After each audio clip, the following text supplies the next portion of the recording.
Oi, boa noite. Estão ouvindo? Sim? Beleza. Então, tudo certo. Tudo certo, nada errado. Amados, boa noite. Eu queria... Johnny, faz o seguinte, libera para eu compartilhar a tela, só para eu colocar o texto. Você vai na opção segurança, aí você vai clicar lá e tem a opção lá que deve ser Allow to Share Screen, algo assim.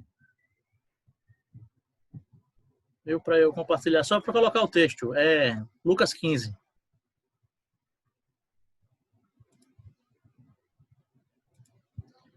E aí, pessoal, como é que vocês estão? Tudo em ordem? Que bom. Legal. Deve ser, a opção deve ser, se tiver em português, né, habilitar compartilhamento de tela. Se tiver em inglês, allow to share screen.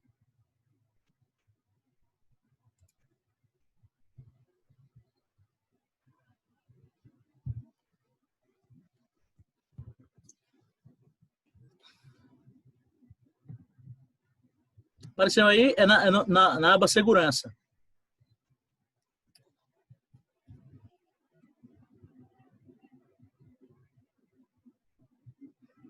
Se não estão conseguindo, não tem problema não. Sem problema. Então, pessoal, vamos orar, né? Para a gente começar. Fechar os olhos. Ah, tá. Deixa eu ver se foi. Deixa eu checar aqui. Boa. Foi. Show de bola. Amém. Vamos orar, né? Obrigado, Johnny. Senhor Todo-Poderoso, muito obrigado por essa noite. Pai, muito obrigado. Nós estamos reunidos em Teu nome. Estamos na Tua presença, Pai. Estamos prestando culto ao Senhor, Pai. Ao Senhor pertence todo louvor. Ao Senhor pertence toda adoração, porque só o Senhor é Deus, Pai. Que o Senhor abençoe esse momento, abençoe cada pessoa que está ouvindo, Pai, cada um de nós. Que o Espírito Santo nos conduza, nos ensine, nos inspire, Pai.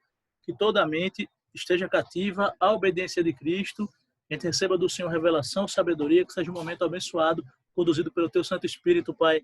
Em nome de Jesus, Senhor. Que o Senhor fale conosco, que o Senhor alimente o Teu povo agora, em nome de Jesus. Amém. Amém?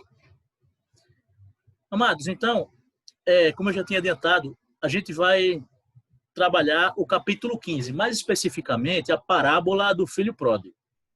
Todo mundo conhece a parábola do filho pródigo, né? Um texto clássico, mas esse texto é extremamente rico e sempre tem algo novo para a gente aprender ou para a gente tirar desse texto, né?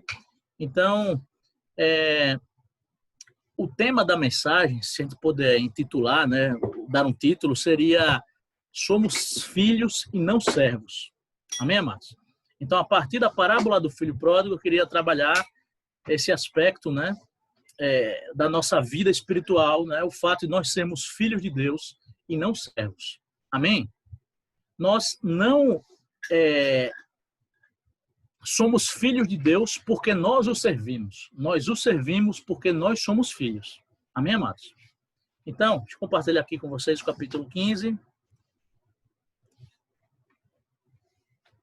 Tá aparecendo aí direitinho? Boa. Então, amados, o capítulo 15, ele traz 3 parábolas, que são parábolas que tratam do mesmo assunto. Ele traz a parábola da ovelha perdida, traz a parábola da dracma perdida e traz a parábola do filho pródigo. A gente vai citar, né, praticamente o capítulo 15 inteiro, mas a gente só vai trabalhar, de fato, a parábola do filho pródigo, né? A gente só vai ler essa parábola, né? Olha só, a partir do versículo 11. Lucas, capítulo 15, a partir do versículo 11. Olha que legal. E disse, Jesus disse, né? Um certo homem tinha 2 filhos. E o mais moço deles disse ao pai, Pai, dá-me a parte dos bens que me pertencem. E ele repartiu por eles a fazenda. Poucos dias depois, o filho mais novo, ajuntando tudo, partiu para uma terra longínqua e ali desperdiçou os seus bens, vivendo dissolutamente. E, havendo ele gastado tudo, houve naquela terra uma grande fome e começou a padecer necessidades. E chegou-se a um dos cidadãos daquela terra, o qual o mandou para os seus campos, a apacentar porcos. E desejava encher o seu estômago com as bolotas que os porcos comiam, e ninguém lhe dava nada. E, tornando em si, disse, quantos jornaleiros de meu pai têm abundância de pão, e eu aqui pereço de fome? Levantar-me-ei e irei ter com meu pai e dir-lhe-ei: Pai, pequei contra o céu e perante ti, já não sou digno de ser chamado teu filho. Faze-me como um dos teus jornaleiros. E, levantando-se, foi para seu pai, e, quando ainda estava longe, viu seu pai e se moveu de íntima compaixão e, correndo, lançou-se-lhe ao pescoço e o beijou. E o filho lhe disse: Pai, pequei contra o céu e perante ti, e já não sou digno de ser chamado teu filho. Mas o pai disse aos seus servos: Trazei depressa a melhor roupa e vestilho, e pondo-lhe um anel na mão e alparcas nos pés, e trazei o bezerro cevado e matai-o, e comamos e alegremo-nos, porque este meu filho estava morto e reviveu, tinha se perdido e foi achado. E começaram a alegrar-se. E o seu filho mais velho estava no campo e, quando veio e chegou perto da casa e ouviu a música e as danças, e, chamando um dos servos, perguntou-lhe o que era aquilo. E ele lhe disse: Veio teu irmão e teu pai matou o bezerro cevado, porque o recebeu são e salvo. Mas ele se indignou e não queria entrar. E, saindo o pai, instava com ele. Mas, respondendo ele, disse ao pai: Eis que te sirvo há tantos anos, sem nunca transgredir o teu mandamento, e nunca me deste um cabrito para alegrar-me com os meus amigos. Vindo, porém, este teu filho, que desperdiçou os teus bens com as meretrizes, mataste-lhe o bezerro cevado. E ele lhe disse: Filho, tu sempre estás comigo, e todas as minhas coisas são tuas. Mas era justo alegrarmos-nos e folgarmos, porque este teu irmão estava morto e reviveu, tinha se perdido e achou-se. Amém, amados? Maravilhoso, né? Deixa eu pegar aqui as minhas anotações. Então, amados, maravilhosa essa parábola, né? A gente conhece, né? Já pregamos sobre ela algumas vezes, pastor Walter, os pastores em geral já pregaram sobre ela, né? E quem é da minha geração, com certeza se lembra dos desenhos bíblicos. Quem lembra desse episódio dos desenhos bíblicos? Poxa, era bom pra caramba, velho. Eu me lembro que nos desenhos bíblicos, quando o irmão dele volta do campo, né? Aí pergunta ao empregado o que é aquela cantoria que ele está ouvindo na casa. Aí o empregado diz: é seu irmão que voltou. Aí ele pergunta: e ele fez fortuna? Aí não, ele perdeu tudo. Então, amados, eu sempre me lembro desse episódio. Muito bacana. Aquele desenho marcou, né, a infância de muita gente. Então, vamos ao que interessa, né? Amados, a história nós já conhecemos, né? Um homem tinha 2 filhos, né?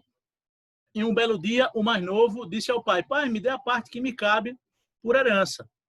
E o pai fez aquilo que ele queria. Ele pegou, né, aquela riqueza, né, fruto da venda, provavelmente, né, de uma parte das terras. Provavelmente o pai vendeu 1/3 das suas terras para poder dar para o seu filho.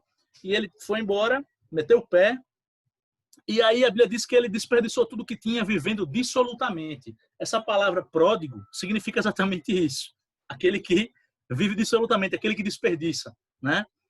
E aí, tendo perdido tudo, passando necessidades, ele caiu em si, né? Lembrou-se que o seu pai tinha empregados e que os seus empregados vinham muito bem.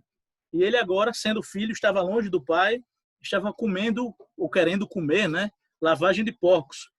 E ele cai em si e diz: olha, eu vou voltar para casa do meu pai, né? Vou me humilhar porque eu errei, eu cometi um pecado, né?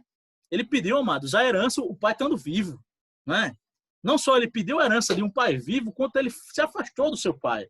Ele rejeitou a sua família, quis viver a sua vida do seu jeito e quebrou a cara, né? Então ele entende que cometeu um erro, né? De todas as formas, espiritualmente ele errou, foi uma ofensa a Deus, foi uma ofensa ao seu pai, errou pela decisão que tomou, né? E ele decide voltar. E é maravilhoso, amados, porque o texto diz que o pai estava esperando. Na verdade, quando ele está vindo, o pai o vê de longe, né? Por que o pai viu ele de longe? Porque por algum motivo o pai estava olhando para o caminho, né? Talvez aquele pai todos os dias se colocasse, né, na entrada, né, da propriedade para poder de alguma forma vê-lo, né, para esperar por ele. De alguma forma talvez o pai esperasse. E o texto disse que quando ele fez aquele discurso, começou aquele discurso que ele tinha elaborado com tanto trabalho, né? o pai não quer nem ouvir, o pai se lança ao pescoço dele, né? E diz, não, chama os empregados, olha, dá uma roupa para ele, coloca um anel na mão dele, coloca sapatos novos, né, nos pés dele, e vamos matar o bezerro cevado para a gente se alegrar, para a gente comemorar, porque ele estava morto e reviveu, ele estava perdido e foi achado, né? Então, amados, a palavra de hoje, ela vai girar em torno do versículo 22. Amém? A gente leu, né, a partir do versículo 11 até o final do capítulo 15, mas a palavra de hoje vai girar em torno do versículo 22. Eu vou tentar ser rápido, porque tem bastante coisa para falar, mas a mensagem é simples. Não vou trazer a invenção da lâmpada nem da roda, né? Mas é algo que os irmãos conhecem, né? Então vamos ver o que a gente tem aqui, né? Olha só, o versículo 22. Trazei depressa a melhor roupa e vestilho, e pondo-lhe um anel na mão e sandálias nos pés, né?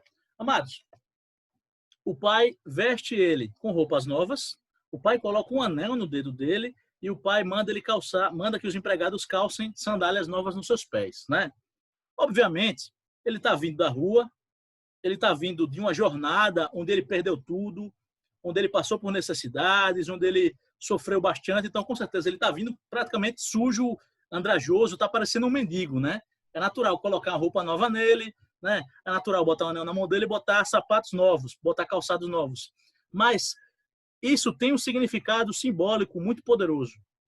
Quando Jesus nos conta essa parábola e quando Jesus diz que o pai do filho pródigo mandou que se vestisse nele uma roupa nova, colocasse no seu dedo um anel e colocasse nos seus pés sandálias novas, cada um desses elementos tem um significado muito poderoso. Tem um significado na Bíblia e tem um significado para nós. Amém, amados?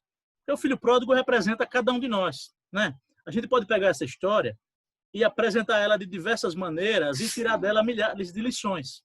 Mas algo que salta aos olhos é que nós somos representados por esse filho pródigo, né? E aí, amados, quando o pai diz, coloquem nele vestes novas, as vestes novas, elas têm um significado. Só um detalhe, não vamos perder de vista que o tema da mensagem é que nós somos filhos e não servos. Amém? Então a gente tem que lembrar que esse é um filho que abandonou o seu pai, abandonou o convívio familiar e se afastou. Mas agora ele voltou arrependido, né? E ele volta querendo ser um servo. Aí o que é que o pai faz? O pai diz para colocarem nele a melhor roupa. Amados, biblicamente, a roupa tem um significado. E a gente pode relacionar a roupa com vestes de justiça. Por exemplo, no livro de Apocalipse, capítulo 3, versículo 5, Jesus diz, aquele que vencer receberá vestes brancas e andará comigo. Amém, amados? Então Jesus coloca as vestes brancas, que têm esse significado de pureza, de justiça, de retidão, como uma recompensa daquele que vencer, né? Tem outro texto, Isaías, capítulo 61. Deixa eu abrir aqui para a gente ler esse versículo. Isaías 61, 10. Olha só.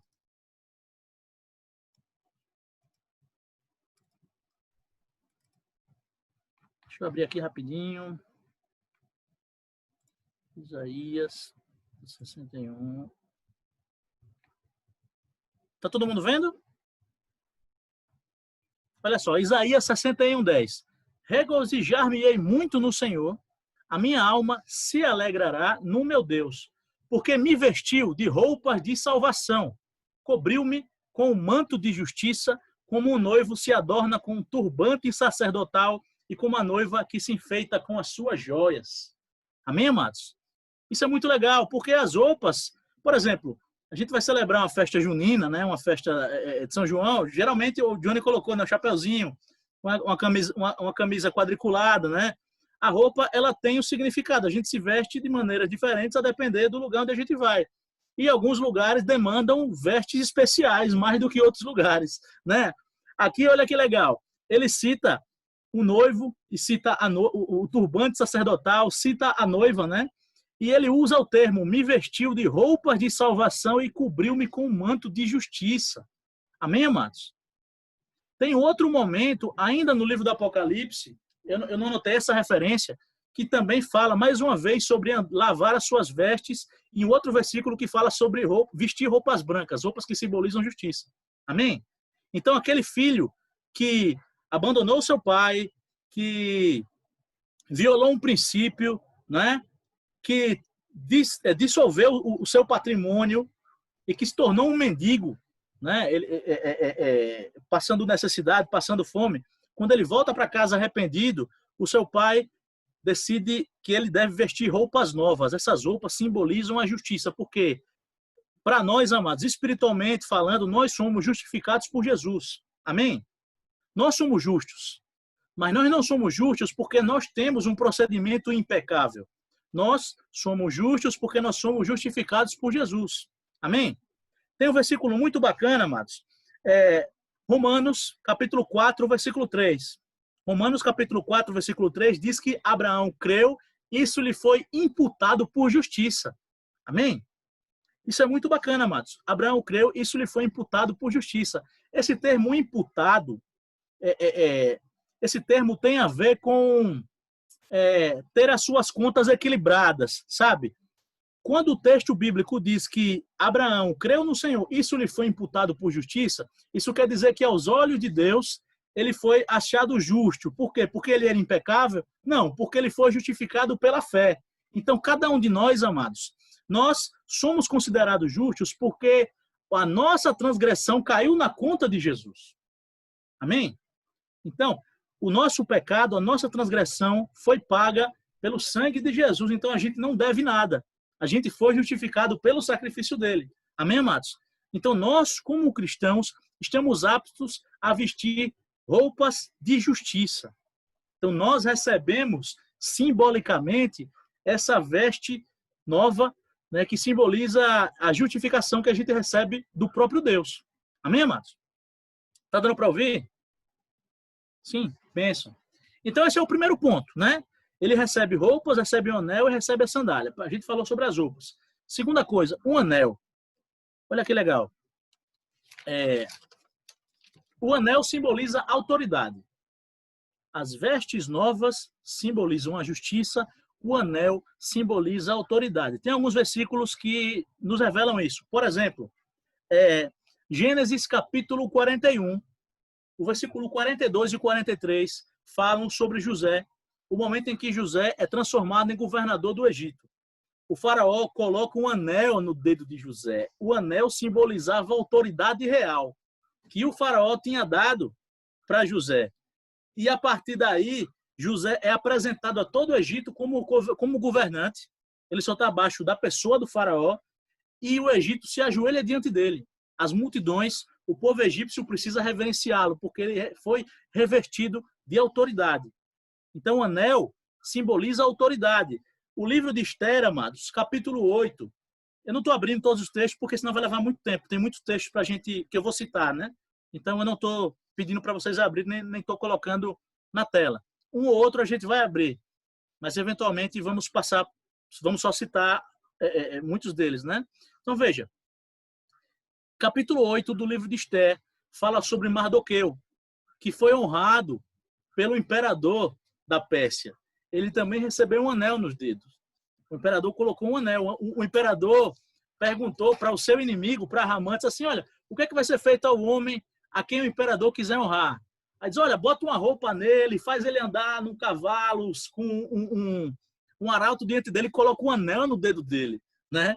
Então, o anel simboliza a autoridade. Quando você é investido de autoridade, né? Por exemplo, um oficial de justiça, um policial, ele tem aquela insígnia, né? Aquele distintivo de polícia, né? Ou um policial que trabalha uniformizado, um PM, aquela roupa do policial militar que o identifica, aquilo ali simboliza a autoridade que ele tem enquanto policial, né? Por aí vai. Então, amados, o anel simboliza a autoridade. E uma coisa muito bacana é que a autoridade, ela não é inata no homem. Tipo, você não tem autoridade por você mesmo. Nós, como cristãos, nós temos autoridade no mundo espiritual porque essa autoridade foi conferida por Jesus. Amém, amados? Então, o filho pródigo, ele era o filho do Senhor daquelas terras. Ele, outrora, tivera autoridade como herdeiro de tudo, mas ele se mandou. né? Quando ele volta, ele é reabilitado, ele recebe de novo autoridade. Essa autoridade é simbolizada pelo anel. E nós recebemos a autoridade de Jesus. Amém, amados? Nós temos poder para expulsar demônios, né? Nós temos poder para realizar maravilhas, dentre outras coisas, né? Nós temos autoridade no mundo espiritual.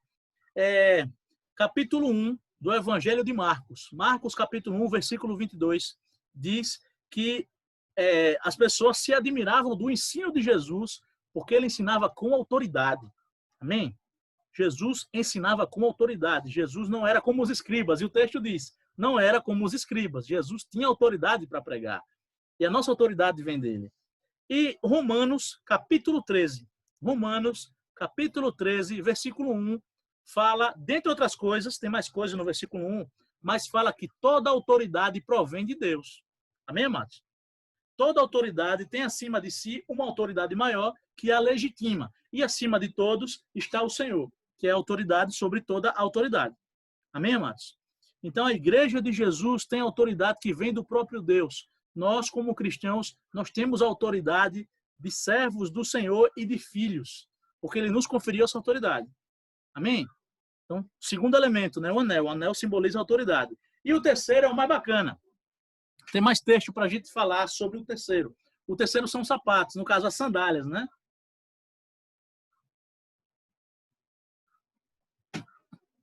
Vestes de justiça, anel de autoridade e sapatos de filho. Os sapatos que são colocados nos pés, as sandálias, no caso, né? Que são colocados nos pés do filho pródigo, revelam o direito que ele tem como filho. De onde é que a gente tira isso, né? Vamos para a Escritura, olha que legal.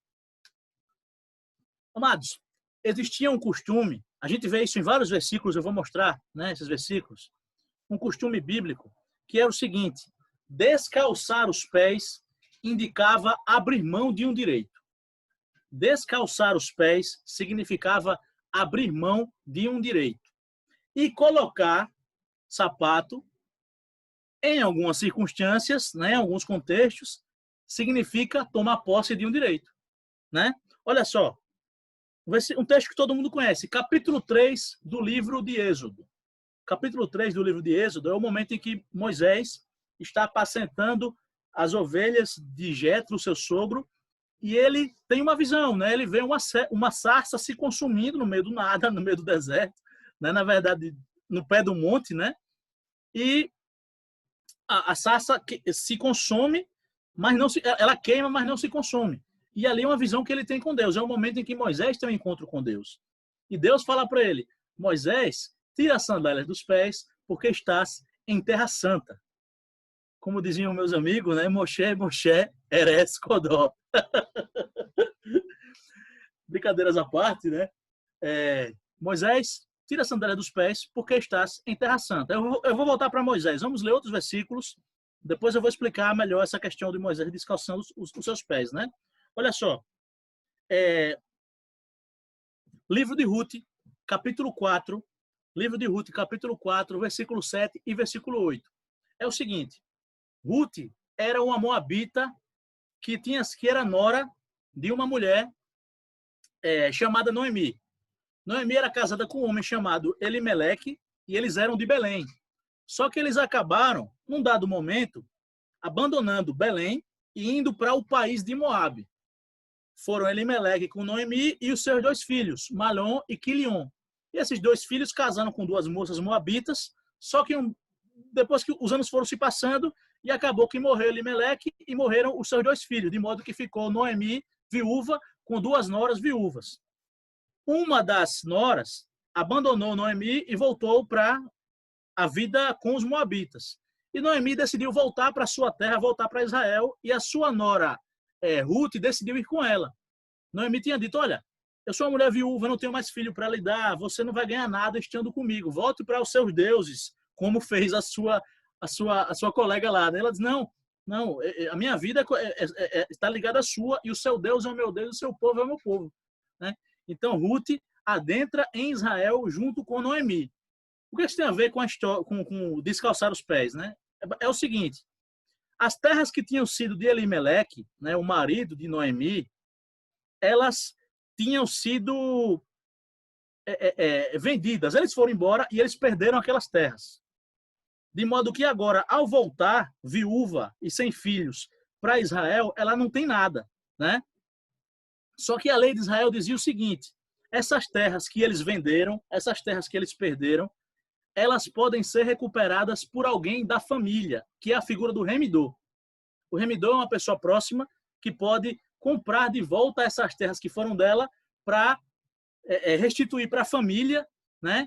E nesse caso, como Ruth estava na jogada, né? O remidor deveria comprar as terras e casar com Ruth para dar herança para o falecido, né? Da descendência para a família de Elimeleque. Então, o que acontece? O livro é curtinho, ele é bem legal de ler, né? Mas tem muitos detalhes. Então, eu estou contando a história bem rapidamente. Para chegar no ponto de descalçar os pés, né? A Bíblia diz que Boaz era um senhor, né? Um cara importante em Israel, e ele era parente de Noemi. Então, ele tinha direito de comprar essas terras sendo o remidor. Mas tinha um parente mais próximo. E esse parente mais próximo era o cara que deveria fazer essa transação, e Boaz só poderia fazer se esse cara não quisesse, porque ele era um parente mais próximo. Então Boaz, querendo casar com Ruth, ele vai para esse cara, para o remidor, e diz para ele: ó, você é a pessoa mais próxima de Noemi, né, é viúva de Elimeleque, e você tem direito de ser o remidor. Você tem interesse naquelas terras? Aí o cara diz: não, eu tenho. Beleza, vou comprar aquelas terras para ela de volta. Aí o Boaz diz: olha, se você fizer isso, você vai ter que casar com Ruth e dar descendência para o finado Quilion, se não me engano, um dos filhos, né? Aí o cara diz: não, eu não posso casar com ela, não. Se eu casar com ela, eu vou ter problemas, né? Eu vou prejudicar os meus negócios. Então, eu abro mão do direito de ser o remidor em seu favor. Você pode fazer isso. E aí, amados, como ele está abrindo mão de um direito em favor de outra pessoa, ele tira os sapatos publicamente. Então ele vai na frente dos anciãos da cidade e ele descalça os seus pés para mostrar que ele está abrindo mão de um direito em favor de outra pessoa. Entendem isso? Então, os sapatos, eles têm essa simbologia. Você descalçar os seus pés significa você abrir mão de um direito, né? E aí tem outro texto que fala sobre isso. Por exemplo, Deuteronômio, capítulo 25. É uma situação parecida, né? No caso, a lei de Moisés dizia que se um homem é casado e ele morre sem deixar filhos, e ele tem um irmão próximo, esse irmão deve casar com a viúva para gerar descendência para o falecido. É uma lei chamada levirato. E a lei de Moisés dizia o seguinte, capítulo 5 de Deuteronômio, versículo 9, versículo 10. Se o homem se recusar a casar com a viúva, se ele se recusar a cumprir esse mandamento, né? Se ele se recusar a gerar descendência para o seu irmão, a viúva deve levá-lo até os anciãos da cidade e tirar o sapato dele, cuspir no rosto dele e dizer: esse homem se recusou a cumprir a lei do levirato. E agora ele vai ser conhecido, doravante, como o homem que foi descalçado. Algo assim, né?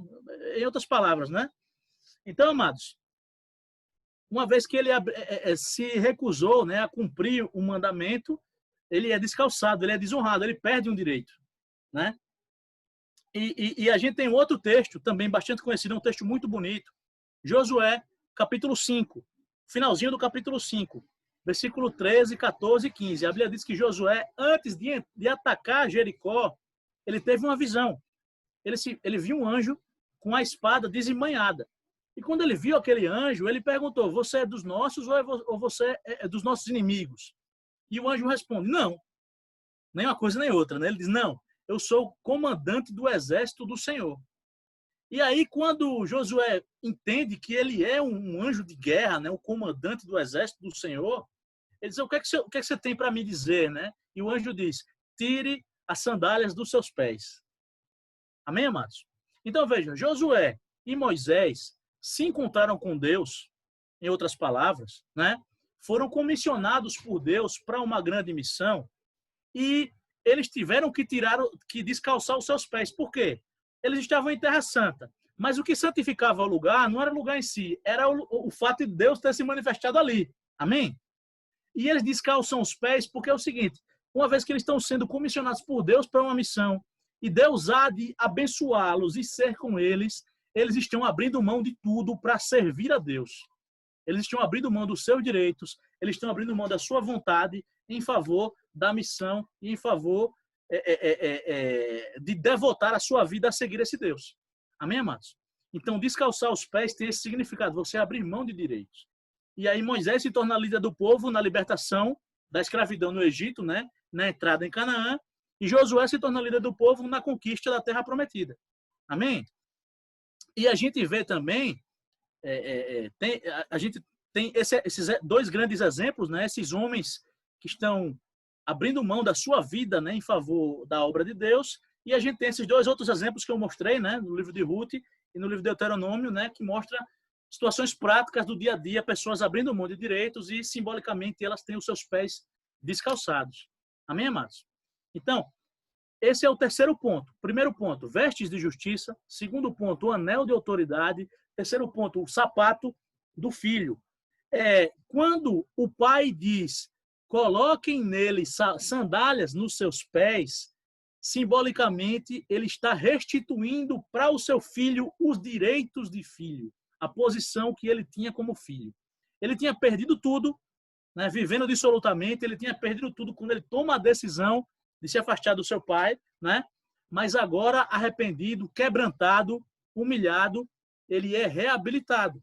E aí tem bastante coisa, amados. Olha só. O fato dele receber os sapatos, o fato dele ter os seus direitos, como é que eu posso, não sei qual é o termo certo, cara, né, restituídos, né, dele, obrigado, o fato dele ter os seus direitos restituídos, trazem também, amados, algumas capacidades, né, e a gente traz isso para a nossa vida. Olha que interessante, quando Jesus chama os seus discípulos e os envia, né, 2 a 2, primeiro os 12, depois os 70, né? Quando os 70 voltam e eles dizem para Jesus, Senhor, pelo teu nome até os demônios se nos sujeitam. O que Jesus fala para eles? Eu vi a Satanás cair do céu como um raio, né? Eis que eu vos dou poder para pisar serpentes e escorpiões e todo o poder do inimigo, e nada vos fará dano algum. Amados, poder para pisar serpentes e escorpiões. Você pisa com calçado. Amém? Sendo restituídos, amados, ou melhor, recebendo a herança de filhos, simbolicamente, Jesus calçando os nossos pés, a gente tem poder para pisar serpentes e escorpiões. Então, isso faz parte dos direitos de filho, poder sobre os inimigos. E outro texto muito bacana, Efésios capítulo 6. A partir do versículo 12, o texto de Efésios diz, a nossa luta não é contra a carne nem sangue, mas contra principados, potestades, hostes espirituais da maldade dos lugares altos, os dominadores, né, desse mundo tenebroso. E aí no versículo 15, aí ele fala, tomai toda a armadura de Deus. Aí ele fala, o capacete da salvação, né, o escudo da fé, a espada do Espírito. E no versículo 15 ele diz, tendo os pés calçados com a preparação do evangelho da paz. Amém? Os pés calçados com a preparação do evangelho da paz. Então, amados, quando a gente tem os nossos pés calçados, né? Quando a gente recebe essa condição de filho, a gente passa a ter direitos como filho de Deus, e aí a gente tem poder sobre os inimigos, né? Poder para pisar serpentes e escorpiões, e a gente tem poder para pregar o evangelho, para capacidade para testemunhar. Amém? Livro de Atos, né? Começo acho que no capítulo 2 de Atos, no final do capítulo 1 de Atos, nós recebemos o poder do Espírito Santo e somos testemunhas de Jesus, né? O Espírito Santo nos dá poder para testemunhar. Então, isso é maravilhoso, amados. A gente recebe vestes de justiça, recebe um anel que simboliza autoridade e recebe os sapatos de filho. Nós somos filhos. Os sapatos que trazem direitos, né? Mas no caso, as vestes, o anel e o sapato, todos eles se referem à filiação. Todos eles se referem a essa paternidade espiritual que nós recebemos. Amém, amados? Então, essa é a primeira parte da mensagem. Para terminar, Tem mais algumas coisinhas aqui, mas já é a parte final.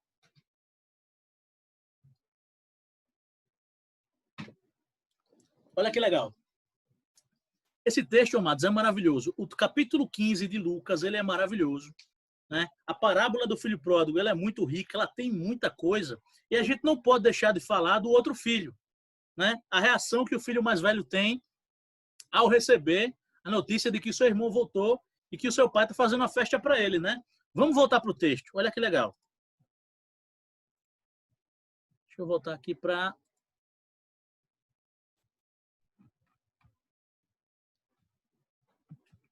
Tá aparecendo aí, pessoal? Show de bola. Olha que legal. Versículo 25. Lucas 15, a partir do 25. E o seu filho mais velho estava no campo. E, quando veio e chegou perto de casa, ouviu a música e as danças. E, chamando um dos servos, perguntou-lhe o que era aquilo. E ele veio e lhe disse... veio teu irmão e teu pai matou o bezerro cevado porque o recebeu são e salvo. Mas ele se indignou e não queria entrar. E saindo o pai estava com ele. Mas, respondendo ele, disse ao pai, eis que te sirvo há tantos anos, sem nunca transgredir o teu mandamento, e nunca me deste um cabrito para alegrar-me com os meus amigos. Vindo, porém, este teu filho que desperdiçou os teus bens com as meretrizes, mataste-lhe o bezerro cevado. Amados, a queixa desse filho pode parecer justa para quem acreditasse nele, mas não é justa. Primeiro porque ele começa mentindo. Ele diz, eu te sirvo há muitos anos e eu nunca transgredi o teu mandamento. Isso é mentira. Só existe um que nunca transgrediu, que é o próprio Jesus. Amém, amados? Então, a priori, a gente já considera que ele está se exaltando, se colocando como um cara muito santo, muito correto, né? Se comparando com o irmão, ele podia até se achar justo, mas ele sabia que ele não era perfeito. Essa é a primeira coisa, né? Segunda coisa, ele diz, eu te sirvo há tantos anos e tu nunca me deste um cabrito para eu comemorar com os meus amigos. Amados, o começo da parábola diz que o filho mais novo pediu ao pai que dividisse entre eles os bens e o pai, meu amigo, Luiz, e o pai dividiu. Mas veja, amados, tinha 2 filhos. O filho mais velho tem porção dobrada. Ou seja, se tem 2 filhos e o mais velho tem porção dobrada, o pai dividiu a propriedade em 3 partes e o filho mais velho tinha 2 partes e o mais novo uma parte só. Então, 1/3 da propriedade foi o que foi vendido para que o filho mais novo vivesse a sua aventura. O filho mais velho era dono de 2/3. Amém? Ele já era dono. Então ele está reclamando do pai por algo que já não cabia ao pai, era dele. Ele podia pegar o cabrito, pegar o boi, pegar seja lá o que fosse, e o que ele quisesse para comemorar. Amém, amados? Então, o que acontece? A resposta do pai é maravilhosa. Olha que legal, amados. O que o pai disse para ele? Versículo 31. E ele lhe disse, filho, tu sempre estás comigo e todas as minhas coisas são tuas. Mas era justo alegrarmos-nos e folgarmos, porque este teu irmão estava morto e reviveu, tinha se perdido e foi achado. Olha só, você sempre está comigo, tudo o que eu tenho é seu. Amados, nós que estamos na presença do Senhor, nós que recebemos adoção, nós que fomos feitos filhos, nós temos a presença do Senhor.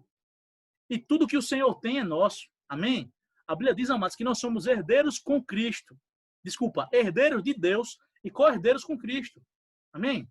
Então esse filho, ele tinha a presença do pai e ele tinha as coisas materiais, as riquezas materiais, os bens, tudo ali estava com ele, né? E ele faz uma queixa totalmente injusta, porque ele diz, pai, eu te sirvo há tantos anos. Só que a grande questão, amados, é que ele era filho, ele não era servo. Ele se coloca como alguém que merece receber do pai bens, ou que merece receber do pai atenção, ou que merece receber do pai alguma honraria por servir ao pai. Mas a função dele não é servir. Ele deveria servir ao pai por amor, porque servindo ao pai está servindo a família e a si mesmo, né? Mas ele, sendo filho, ele tinha um coração de servo, e ele não gozava como é que eu posso dizer? Daquilo que a condição de filho tinha reservado para ele. Então, ele acaba se tornando uma pessoa orgulhosa, né? Ele acaba achando que ele é melhor do que o que ele, se achando melhor do que ele é, do que aquilo que ele é, na verdade, né? Ele tem uma visão muito elevada de si mesmo. Isso faz com que ele esteja em condição, ele pense que está em condição de julgar os outros. Ele se acha muito bom e comparado a ele, todo mundo é ruim, principalmente o seu irmão. Entende, amados? Então aí a gente entra na parte final da mensagem, né? Ó, nós somos filhos e não servos. Amém? O filho pródigo, ele tem essa aventura, essa jornada e acaba sendo, ao se arrepender e voltar para casa, acaba sendo reabilitado, né? E o pai o recebe sem nenhuma contrapartida.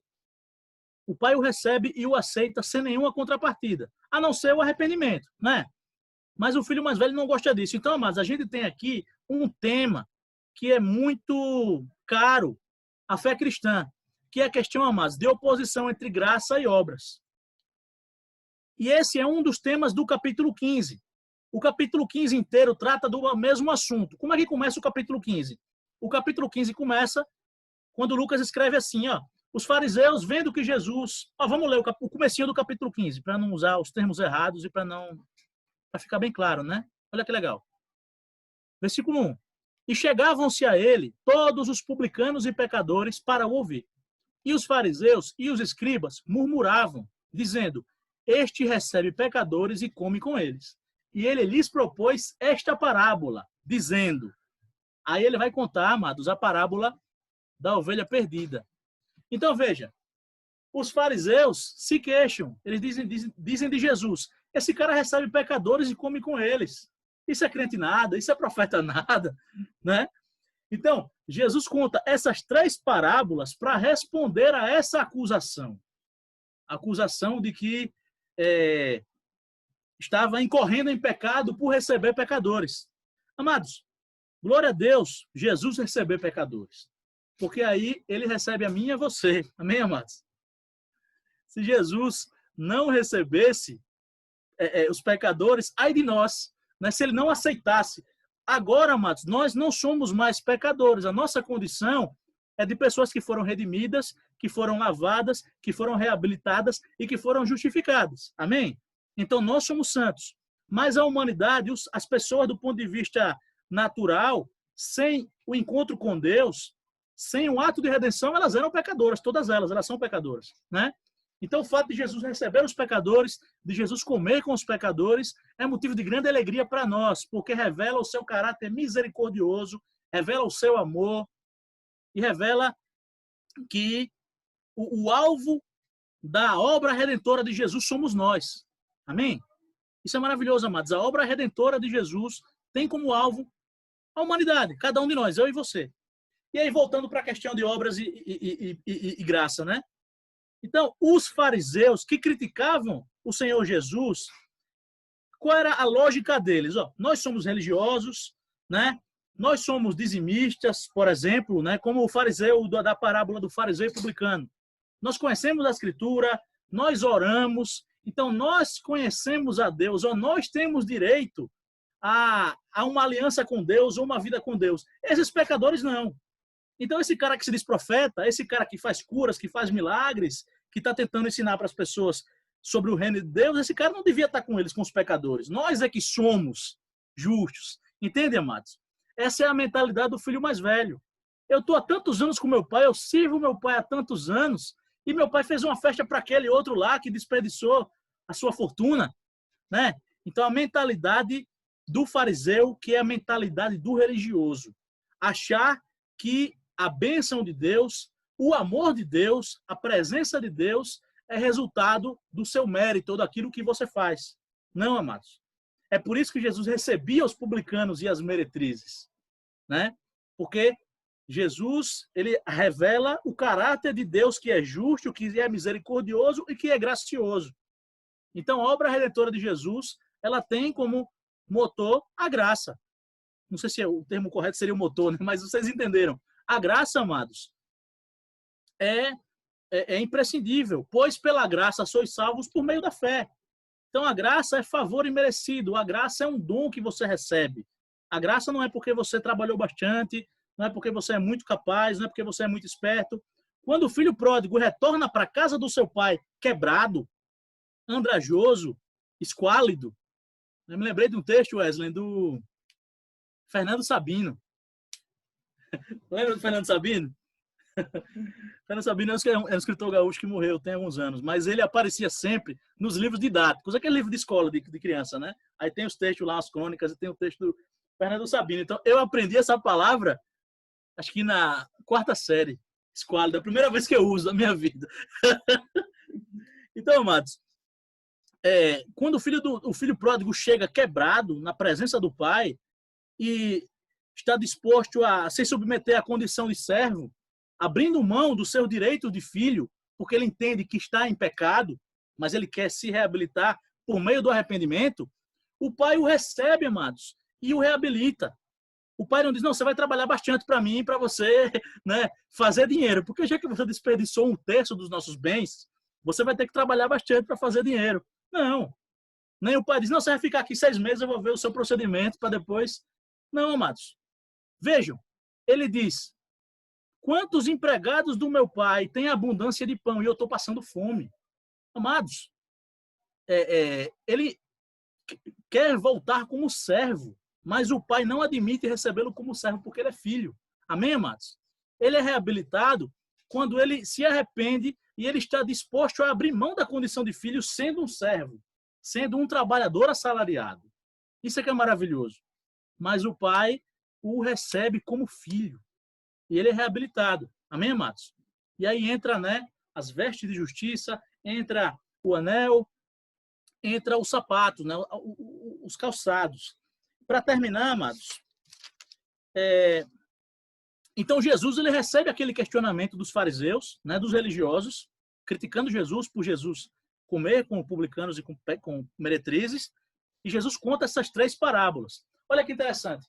A parábola da ovelha perdida diz que um pastor, perdendo uma de 100 ovelhas, ele vai procurar aquela ovelha perdida até encontrá-la. Ele deixa as 99 no aprisco e diligentemente procura pela ovelha perdida e quando ele encontra, põe ela nos ombros e volta para casa e se alegra e celebra. A parábola da dracma, né, da moeda perdida, fala da mulher que perdeu uma dracma em casa e varreu a casa diligentemente e procurou até encontrar aquela dracma e ao encontrá-la, fez uma festa, chamou as vizinhas e disse, olha, vamos nos alegrar porque eu encontrei a minha dracma perdida, né? Então nós somos a ovelha perdida, nós somos a dracma perdida e o filho pródigo estava morto e reviveu, estava perdido e foi achado. Amém? Mas tem uma diferença. O pastor de ovelhas e a dona de casa procuram diligentemente pela ovelha ou pela moeda. O pai do filho pródigo espera ele voltar. Por quê? Porque o filho pródigo é um ser humano, é uma pessoa dotada de razão, de capacidade de tomar decisões. Então, ele tinha que escolher, né? Mas uma vez que ele escolheu voltar, ele foi aceito. Amém, amados? Mas as 3 parábolas, elas contam a mesma história, né? E Jesus diz, olha, tem mais alegria no céu por um pecador que se arrepende do que por 99 que não precisam, 99 justos que não precisam de arrependimento. Então, amados, esse capítulo maravilhoso, ele traz também essa dicotomia entre o pensamento religioso, que coloca a salvação como resultado do mérito do homem, né? E a graça. Então, tem a diferença entre o amor de Deus, que faz com que a sua graça nos alcance, né? E o pensamento religioso, que faz com que as pessoas achem que umas são melhores do que as outras, umas merecem mais do que as outras. Né? Olha só, esse tema é tão importante que Jesus fala disso muitas vezes.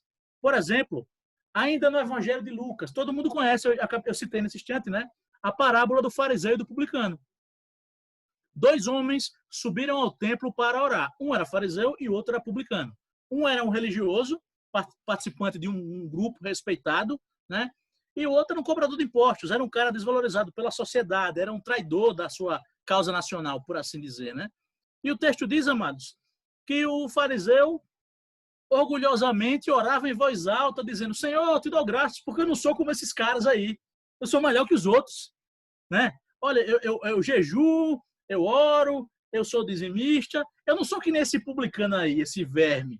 Faltou dizer isso, né, amados? Ele orava em voz alta, ele humilhava o seu irmão em voz alta, dentro do templo, querendo se exaltar. E aí, Jesus disse que o publicano batia no peito e não tinha coragem nem de levantar os olhos para o céu, porque ele se reconhecia como pecador. E ele dizia, Senhor, tem misericórdia de mim, que sou pecador. E a Bíblia diz, Jesus diz, que o publicano voltou justificado para casa, e o fariseu não, né? E aí Jesus diz, aqueles que se exaltam serão humilhados e os que se humilham serão exaltados. Amém, amados? Então a gente tem a graça de Jesus sobre a vida do publicano, que humildemente se arrepende ou demonstra um coração quebrantado diante de Deus. E Deus resiste aos soberbos. Então Deus resiste ao fariseu, mas Deus dá graça aos humildes. Amém? E para fechar, uma outra parábola, essa é maravilhosa. Capítulo 20 do Evangelho de Mateus, a partir do versículo 1. É a parábola que alguns chamam de os trabalhadores da última hora ou os trabalhadores da vinha.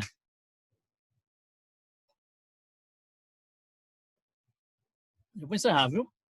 Porque é o seguinte, essa parábola fala de um senhor que tinha uma vinha e ele contratou um grupo de trabalhadores de manhã cedo para trabalhar.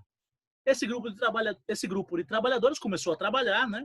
E passaram-se algumas horas e aquele senhor encontrou outro grupo de pessoas e disse, o que vocês estão fazendo aí? Vocês estão ociosos? Eles disseram, estamos. Então venham trabalhar na minha vinha. Então esses caras se juntaram àqueles primeiros trabalhadores e começaram a trabalhar. Horas depois, ele encontrou outro grupo de pessoas e perguntou, por que vocês estão ociosos? E eles responderam, porque ninguém nos assalariou, a gente está de bobeira. Eles vão trabalhar na minha vinha e eles foram também. Então a gente tem grupos de pessoas que trabalharam na vinha, alguns começaram de manhã, outros começaram de tarde, outros começaram já de tardezinha, né? E aí, amados, a Bíblia disse que quando o Senhor foi dar o pagamento ao fim daquele dia de trabalho, ele começou pelos que chegaram por último. E ele deu o mesmo valor que ele tinha combinado com os que chegaram mais cedo. Esses que chegaram mais cedo achavam que iam receber um salário maior, porque eles viram os que chegaram por último recebendo aquele valor que o Senhor tinha combinado com eles. Mas quando o Senhor pagou a todo mundo, ele deu o mesmo valor para todo mundo. E esses trabalhadores que chegaram primeiro ficaram mordidos. Você está fazendo injustiça. Como é que pode? A gente trabalhou o dia inteiro, de manhã, de tarde, sei lá, a gente trabalhou por muitas horas, aguentou todo o clima, o calor do dia, e você deu para esses caras que chegaram por último a mesma coisa que deu para nós.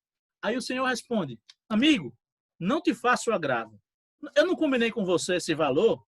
Foi. Então, eu estou dando para você o que eu combinei com você. Eu quis dar para o que chegou por último o mesmo que eu dei para você. Eu posso fazer o que eu quiser do que é meu. Você não pode reclamar porque eu quis pagar todo mundo do mesmo jeito. Amém, amados? Então, os trabalhadores da última hora, que chegam por último, recebem a mesma coisa que os que chegam primeiro. Por quê? Amados, todos, do ponto de vista de destino da alma, nós todos recebemos salvação e vida eterna. Amém? Se você é um líder cristão que dedica anos ao evangelho, se você é um missionário, você é salvo pelo Senhor. Por quê? Porque é pela graça. Você não está sendo salvo porque você é missionário. Você não está sendo salvo porque você é um pregador do evangelho. E aquele cara que converteu já velhinho e morreu, ou a pessoa que teve poucos anos de fé, mas se converteu genuinamente e morre, esse cara também é salvo, também tem a vida eterna. Por quê? Porque é pela graça, não é pelas obras. Amém, amados? Então essa parábola dos trabalhadores da vinha fala disso. Os trabalhadores que chegaram primeiro acharam injusto porque os que chegaram depois foram igualados a ele. E esse é o problema do pensamento do religioso. Esse é o problema do fariseu. O fariseu não aceitava que os pecadores tivessem acesso a Deus. Eles não aceitavam que essas pessoas fossem igualadas a ele, porque ele se achava melhor. Mas, amado, ninguém é melhor. Não há um justo nenhum sequer. Todos pecaram e foram destituídos da glória de Deus. Então, todos dependemos do amor de Deus e dependemos do seu sacrifício na cruz, sacrifício de Cristo. Amém, amados? Então, sendo todos pecadores, ele nos amou por igual. Ele nos amou por igual e nós somos salvos pela graça por meio da fé. Amém? Então, o irmão do filho pródigo, ele tem essa mentalidade, né, de mérito. Ele não conseguia entender a graça. Por isso ele resiste a celebrar com o seu pai o retorno do seu irmão. Mas o pai explica para ele, meu filho, eu estou com você o tempo todo, a gente está junto, tudo é nosso.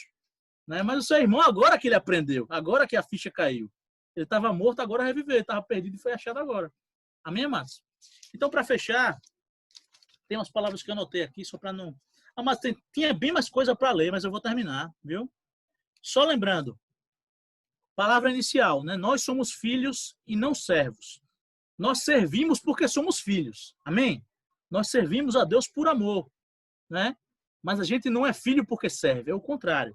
E aí, ó, João capítulo 8, versículo 35, Jesus diz: o servo não fica para sempre na casa, mas o filho fica para sempre.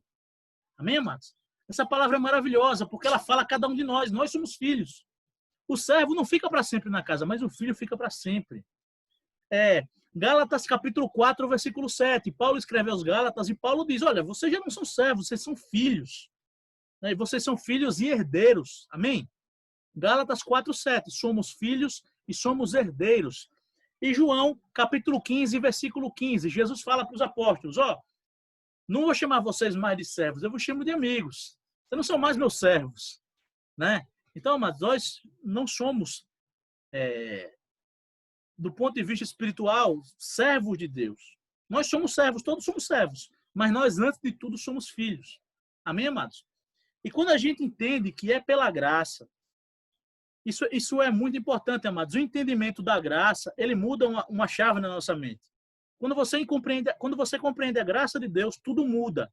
Porque você se vê diferente, você vê a Deus diferente, porque você entende o tamanho do amor de Deus, né? Você entende o que ele fez por você, toda a grandeza de Deus e o amor dele ter você como alvo, e ele muda a maneira como você vê as pessoas. Porque você agora não vai se achar superior aos outros. Você não vai achar agora que tem mais direito do que os outros. Você não vai lamentar o sucesso dos outros porque você achava que era para você. Não, você vai se alegrar com o sucesso dos outros, você vai se alegrar com o crescimento espiritual dos outros, você vai valorizar, você vai honrar, porque você entende que é tudo pela graça. Amém? Então, amados, essa é a palavra, né? E entender, amados, que a salvação, ela não é um objetivo a ser alcançado porque a gente trabalhou duro e alcançou. Não, a salvação é algo que é um presente que a gente recebe. Não é, amados, um salário que é resultado do nosso esforço. É um dom que nós recebemos de graça. Amém, amados?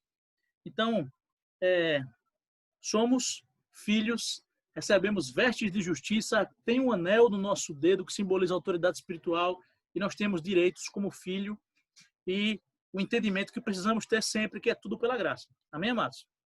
Então, acho que a palavra acabou sendo longa, espero que tenha sido produtiva, agradeço por terem ouvido. Glória a Deus. Não sei quem é que vai orar agora, não sei se é o pastor Walter. Amém. Amém. Que palavra maravilhosa, né, amados? Dá vontade de não sair mais daqui, né? Ficar aqui até amanhã. E glória a Deus pela vida do pastor Tiago, né? Pela inspiração, com certeza foi do Espírito Santo. Ele está trazendo essa palavra maravilhosa para a gente. Nós estamos, né, aqui todos reunidos, né? Comemorando, né, a bênção, né, que o nosso rei nos concedeu de estarmos juntos, né, através, mesmo sendo virtualmente, mas estamos aqui reunidos e estamos em clima de festa também, né, isso é muito